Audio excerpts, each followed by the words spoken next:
단순하게 지금 리노공업이 올라서 저희가 지금 25% 수익률 나오는데, 수익률이 이만큼 나와서 드리는 말씀이 아니라 저희가 항상 큰 수익률을, 큰 돈을 벌었던 과정은 항상 똑같아요.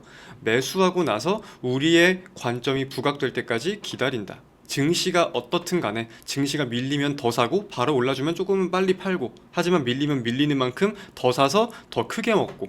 저희의 패턴은 올해 1월부터 똑같았습니다. 항상. 네이버도 마찬가지고요. 한미반도체도 마찬가지고, 옛날에 뭐 PSK, GST 반도체주들도 마찬가지고, 최근에 리가켄바이오도 마찬가지고, 사고 바로 올라가는 종목은 없었어요. 애초에 그런 종목이라면 단기 종목으로 편입을 하겠지. 증시가 밀린다고 혹은 환율이 어떻다고 해서 무서워하지 말라는 그 뜻으로 말씀을 드리는 거예요. 우리는 항상 그때 사가지고 돈을 벌었으니까. 남들이 주식하지 말아야 된다, 결국 미장이 답이다, 결국은 또 국장한테 당했다, 그런 소리 나올 때 우리는 그때 항상 사가지고 벌었으니까. 자, 그리고 저희 매매에 대해서도 좀 말씀을 드려야 될 것 같은데, 일단 사실 지난주 목요일을 끝으로 최근에 매수 그리고 매도가 된 내역이 저희가 없습니다. 객관적으로 제 생각을 솔직한 생각을 말씀드려보면은, 지금 하루는 오르고 하루는 떨어지는 그러한 퐁당퐁당 장세 이어가지고 코스피가 지금 6거래일 연속 음봉을 보이고 있거든요. 그러니까 일주일 이상 정규장에서 매수보다 매도가 많았다는 건데, 사실 저는 공격적인 단기 매매는 좀 무리였다고 판단을 해요. 여전히 동일하게 생각을 하고. 그래서 오히려 상승 출발한다고, 반등 시작이라고 이제 9시에 따라 들어간 사람들 지금 꽤나 피 보고 있을 거라고도 생각을 합니다.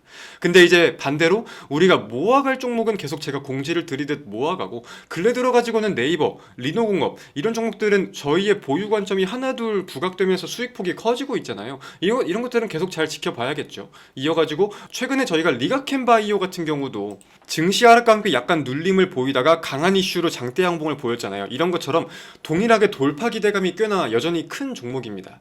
그래서 이제 약간 아쉬운 거라면 단기 매매가 요즘 좀 활발하지 못하다는 건데, 저는 좀 12월 중순쯤부터 증시의 분위기가 다시 바뀔 수 있다고 생각을 합니다. 그렇기에 제가 생각하는 전략도 좀 명확해요. 12월 초에는 2차 매수의 스윙, 3차 매수의 중장기를 좀 들어갈 겁니다. 우리 중장기 매매 분할 매수 전략에 대한 결은 이제 다들 잘 아시죠? 그러면서 단기 매매를 아예 놓치지는 않겠지만, 사실 객관적으로 지금은 조금 순환이, 회전이 조금 느려진 건 맞아요. 근데 지금은 좀 느리지만 지금부터 연말에 가까워지면 가까워질수록 순환 속도는 빨라질 것으로 전망합니다. 그렇게 결을 잡고 있고, 그래서 저희는 이미 현금 소진을 시작했어요. 객관적으로. 그리고 멈출 생각 단 1도 없습니다. 12월에는 좀 더 가속화시켜 본다는 게 기본적인 전략이고, 명심해야 될 건 하나입니다. 지금 뭐 네이버, 한미반도체, 리가켄바이오 등등 증시든 뭐든 부진할 때 잡아서 크게 먹고 있는 거고, 이번에도 남들 다 떠나니 환율이 어쩌니 할 때가 우리가 기회로 이용할 구간이라는 겁니다. 본격적으로 11월 26일 VIP 전용 비공개 방송을 시작해 보겠습니다. 자, 전일 미국 증시 먼저 살펴봅시다. 전일 미국의 3대 증시가 상승 마감했어요. 다우지수가 1.43%, 나스닥 종합은 0.67%, S&P 500은 0.91%, 필라델피아 반도체 지수는 0.16% 상승 마감했습니다. 분봉상 흐름을 보면은 개장 직후에 매도 물량이 나오는 게 좀 특징적으로 부각이 많이 되었었는데, 계속해서 말아 올리면서 모든 증시가 상승 마감했다는 특징을 먼저 이해를 해야 할 것 같아요. 그러한 미국 증시가 상승할 수 있던 이유는 두 가지로 나눠볼 수 있겠습니다. 첫 번째로는 금리 인하에 대한 기대가 지속 반영되고 있는 부분, 두 번째는 알파벳 중심의 AI 매수 심리가 긍정적으로 유입되고 있는 두 가지 포인트가 있을 것 같아요. 자, 금리 먼저 한번 살펴봅시다. 지금 금리 인하 기대가 확대되고 있는 부분은 많은 분들이 알고 계시듯, 지난주에는 많은 연준 위원들이 매파적인 발언을 한 게 부각이 많이 되었다면, 이번 주에는 비둘기파적인 발언을 한 게 부각이 되고 있다라고 말씀을 많이 드렸습니다. 그리고 이어가지고는 케빈 해시시라는 사람이 차기 연준 의장 후보로 떠올랐다는 소식 또한 금리 인하의 기대감을 더 짚어주고 있는 것 같아요. 케빈 해시시라는 사람이 누구길래 그러냐? 백악관에 지금 국가경제위원장으로서 활동을 하고 있는 사람입니다. 당연히 트럼프의 최측근으로 불리면서 금리 인하의 기조를 함께 가져갈 것이다, 이런 기대가 많이 몰리고 있고요. 꽤나 유력하다는 소식까지 함께 전해지면서 금리 인하 기대가 확대되고 있다고 볼 수 있을 것 같아요. 자, 그리고 AI와 관련해서는 전일 알파벳, TPU와 관련된 긍정적인 분위기가 지속 연출되고 있는 것 같아요. 빅테크도 대부분 상승을 보였는데 유일하게 하락한 종목은 바로 엔비디아라는 종목. 엔비디아의 2.5%대 하락을 제외하고 전반적인 투심은 계속 유지가 되고 있던 것 같아요.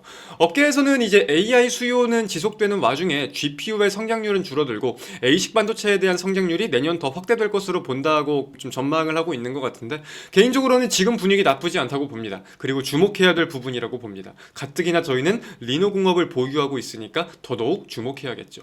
그래서 이제 어제 제가 IP 설계나 팹리스나 디자인하우스 쪽 테마의 수급이 돌면은 국장도 분명한 테마가 좀 형성될 수 있다는 기대감을 잠깐 말씀을 드렸었어요. 일단 대체거래소에서는 그쪽의 수급이 약간씩 몰리는 것 같던데 한번 좀 잘 지켜보겠습니다. 지금 우리가 국장을 볼 때는 반도체 수급이 이제 변할 수 있다는 가능성도 좀 열어두어야 할 것 같아요. 사실 최근까지 국내 증시에서 반도체라고 하면 SK하이닉스와 삼성전자 위주의 수급이 대부분이었잖아요. 실제로 이제 10월 달을 기준으로 보면 SK하이닉스보다 더 오른 종목이 20개밖에 안 되고 코스피보다 더 오른 종목도 200개가 안 된다고 알고 있습니다. 192개였나 그럴 거예요. 근데 이제 어제와 오늘 미국 증시 흐름을 보면은 M7 중에 엔비디아만 소외되고 있는 부분에 대해서 우리도 국장이 분명히 대입을 해볼 필요는 있다고 봅니다. 그래서 이제 좀 주목해야 되는 관점이라면 엔비디아 성장에 큰 수혜를 받았던 종목보다는 비교적 좀 캐파가 작더라도 빅테크와 직접 관계를 맺고 혹은 A식과 유관한 종목들, 이제 이어가지고는 삼성전자도 우리가 좀 공부해볼 필요는 있을 거예요. 구글이 지금 TPU로 부상을 하고 있는 게 가장 큰 골자잖아요. 근데 구글과 가장 오랜 기간 거래해온 기업 중에 하나가 삼성전자거든요. 그래서 삼성전자도 지금 꽤나 큰 수혜주로서 주목을 받고 있는 상황인데, 삼성전자 그리고 그 이하 소부장 중에서도 기판이나 소켓 등 A식에 즉각 대응될 수 있는 기업들에 대해서도 우리가 함께 좀 밸류체인이 테마로서 좀 부각될 수 있을지 지켜볼 필요가 있겠습니다. 그래서 저희가 지금 보유하고 있는 뭐 리노공업이나 칩스앤미디어도 사실상 마찬가지죠. 그래서 국장 반도체 수급에 이런 변화가 있을지 한번 잘 지켜보도록 하겠습니다. 저는 개인적으로 연말 증시 상승 가능성이 꽤 있다고 봐요. 그리고 지금은 그 시기를 위한 과정이라고 좀 생각을 합니다. 지금 시장이 눌리는 이유를 종합해보면 그 답이 나온다고 생각을 하는데, 지금 시장이 눌렸던 이유가 뭐예요? 두 가지. 미국 금리, 더불어서 원달러 환율, 그리고 AI 버블론, 두 가지가 대표적이잖아요.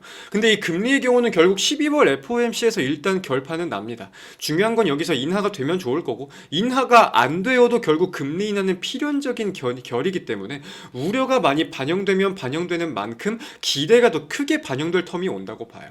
그게 이제 12월 FOMC 후의 방향을 잡을 것이라 생각을 하고, 동시에 이제 달러가 상승하고 있는 그 구조적인 문제도 결국은 달러 유동성 경색이잖아요. 그리고 유동성을 회수하면서 1달러당 가치가 높아지고 있는 상황이고, 근데 우리가 이어지는 일정을 보면 연준은 12월 1일부터 양적 긴축을 종료합니다.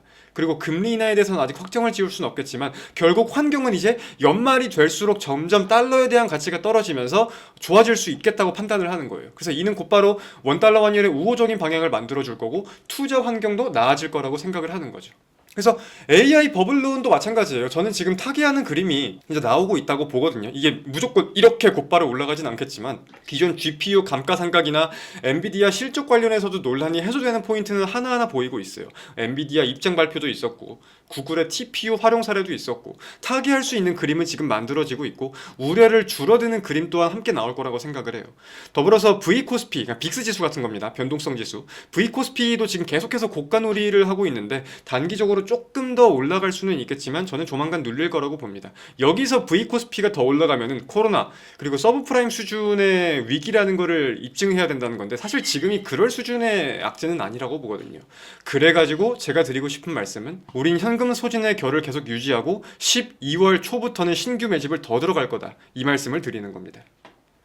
자, 11월 26일 국내 증시 개장했습니다. 개장 직후에는 보유 종목 흐름들 좀 보면서 말씀드리겠습니다. 리노공업은 오늘 아침까지 강한 상승을 좀 보였기 때문에 일단 차익 실현 물량을 한 차례 어떻게 걷는지 보면서 움직일게요. 객관적으로 지금부터는 목표가는 얼마다, 어떻게 하면 이 가격이 나오고 우린 여기까지 버틴다, 이렇게 볼 게 아니라 지금부터 이제 부각이 된 시점에서는 유동적으로 판단을 할 수 있는 부분이 필요하다고 좀 느낍니다. 자, 일단 개장 직후에 슈팅 좀 나와주네요. 3%대 상승 나오는데 한번 차분하게 지켜봅시다. 어제도 상법 개정안에 관련해가지고 여당에서 연내 무조건 처리할 거라는 기조를 좀 밝혔거든요. 그래서 그와 관련된 매수세가 좀 몰릴 것인지 여부가 중요하겠고요. 마찬가지의 흐름으로 보고 있어요. 추세상 하단이기 때문에 여기서 반발 매수가 좀 어떻게 들어와 줄지 지켜보겠습니다.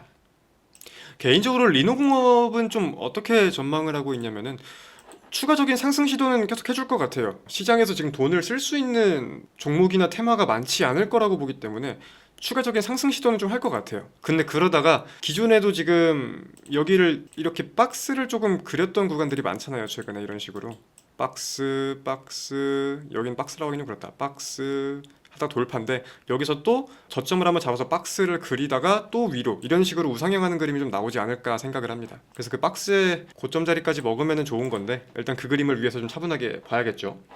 그래서 단순하게 지금 리노공업이 올라서 저희가 지금 25% 수익률 나오는데 수익률이 이만큼 나와서 드리는 말씀이 아니라 저희가 항상 큰 수익률을 큰 돈을 벌었던 과정은 항상 똑같아요. 매수하고 나서 우리의 관점이 부각될 때까지 기다린다. 증시가 어떻든 간에 증시가 밀리면 더 사고 바로 올라주면 조금 빨리 팔고 하지만 밀리면 밀리는 만큼 더 사서 더 크게 먹고 저희의 패턴은 올해 1월부터 똑같았습니다. 항상 네이버도 마찬가지고요. 한미반도체도 마찬가지고 옛날에 뭐 PSK, GST 반도체주들도 마찬가지고 최근에 리가켄바이오도 마찬가지고 사고 바로 올라가는 종목은 없었어요. 애초에 그런 종목이라면 단기 종목으로 편입을 하겠지. 증시가 밀린다고 혹은 환율이 어떻다고 해서 무서워하지 말라는 그 뜻으로 말씀을 드리는 거예요. 우리는 항상 그때 사가지고 돈을 벌었으니까. 남들이 주식하지 말아야 된다. 결국 미장이 답이다. 결국은 또 국장한테 당했다. 그런 소리 나올 때 우리는 그때 항상 사가지고 벌었으니까. 에이식 반도체에 대한 내용들이 부각이 될 때 HBM이 좀 어떤 포지션을 잡을지 지켜봐야 될 것 같아요.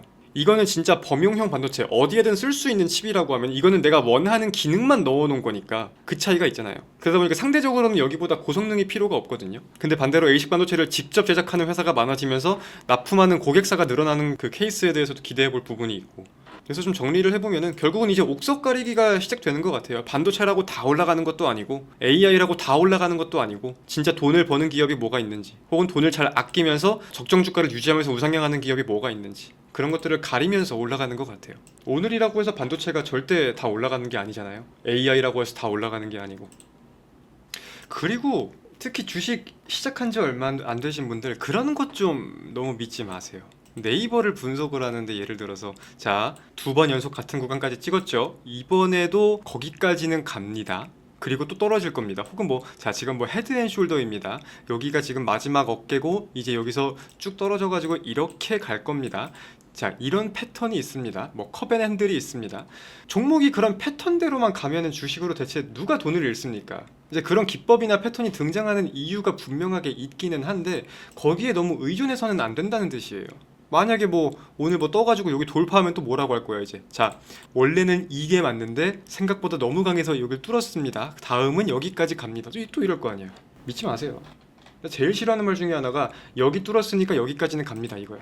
물론 지지 저항에 대해서 분명히 분석을 해야 되는 부분들은 있는데 그거를 공식처럼 이해하면 안 돼요. 자, 오늘 방송은 여기서 마무리하겠습니다. 고생들 많으셨습니다. 저는 그럼 내일 오전 다시 웃으면서 인사드리겠습니다. 내일 만나요. 안녕.